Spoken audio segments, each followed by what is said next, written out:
I've heard your stories. I know you sent me to Washington because you believed in the promise of a better day. And I don't want to let you down.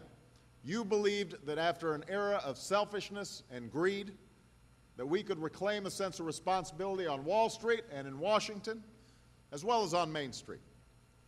You believed that instead of huge inequalities and an economy that's built on a bubble, we could restore a sense of fairness to our economy and build a new foundation for lasting growth and prosperity. You believed that at a time of war, we could stand strong against our enemies and stand firmly for our ideals and show a new face of American leadership to the world. That's the change you believed in. That's the trust you placed in me. It's something I will never forget, the fact that you made this possible. So today, on my 100th day in office, I've come back to report to you, the American people, that we have begun to pick ourselves up and dust ourselves off, and we've begun the work of remaking America. Now, after 100 days, I'm pleased with the progress we've made, but I'm not satisfied.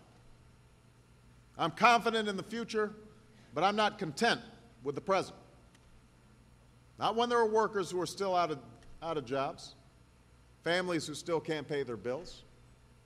Not when there are too many Americans who can't afford their health care, so many of our children being left behind, and our nation's not leading the world in developing 21st century energy. I'm not satisfied, and I know you aren't either. The 100th day might be a good time to reflect on where we are, but it's more important to where we're going that we focus on the future, because we can't rest until our economy is growing and we've built that new foundation for our prosperity.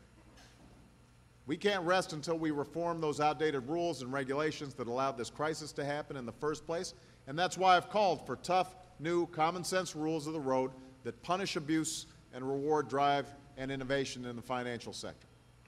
I expect a bill to arrive on my desk for signature before this year is out. We are going to make sure this kind of crisis does not happen again.